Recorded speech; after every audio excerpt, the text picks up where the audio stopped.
ခန္ဓာ၅ပါးကဘာပါလိမ့်ဓမ္မတို့သင်္ခါရခန္ဓာကိုပြုပြင်လို့ပေါ်နေပြုပြင်တဲ့တရားကံစိတ်ဥရုအာဟာရပေါ့ဗျာရိပ်မကြပြုပြင်တဲ့တရားက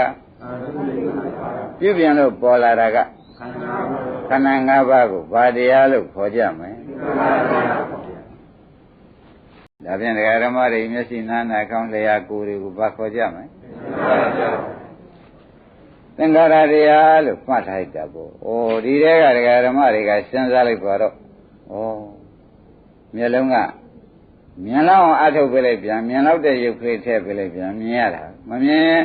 သူကထည့်မပေးမမြင်ရတာပဲ။ဒါဖြင့်ဓမ္မတွေခန္ဓာကိုဓမ္မတွေကပိုင်သလားကံကပိုင်သလား။ဒါဖြင့်ဓမ္မတွေခန္ဓာကိုကံကပိုင်နေသောကြောင့်သူများပြည့်ပြင်လို့ပေါ်လာတဲ့ခန္ဓာကိုယ်ဖြစ်နေသောကြောင့်ဒီခန္ဓာကိုယ်ဘာတရားလို့ခေါ်ကြမလဲမှတ်ထားသင်္ခါရတရားလို့ခွန်ကြီးဓမ္မတွေကမှတ်ထားတယ်ဗောနော်ကံသင်္ခါရကပြည့်ပြင်ထားတယ်ဥဒုကအခုနည်းနည်းကြမ်းလာတော့ဓမ္မတွေမှာပူရုပ်တွေဖြစ်နေနော်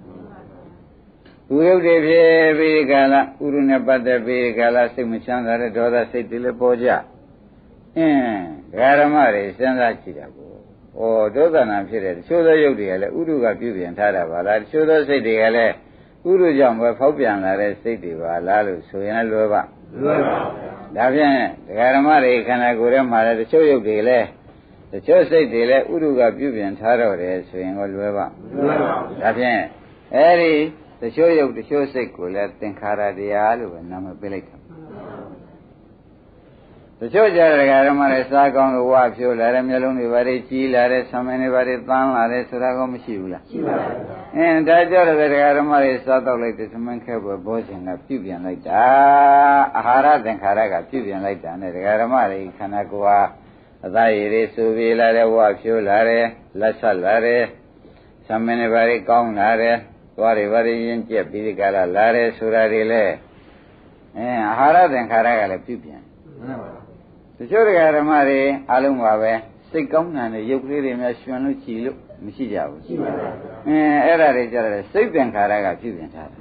ဒါပြန်သင်္ခါရက၄မျိုးပြုပြင်ရတဲ့ခန္ဓာပြုပြင်ခံရတဲ့ခန္ဓာကိုယ်ကြီးကခန္ဓာ၅ပါးပေါ့ဗျာ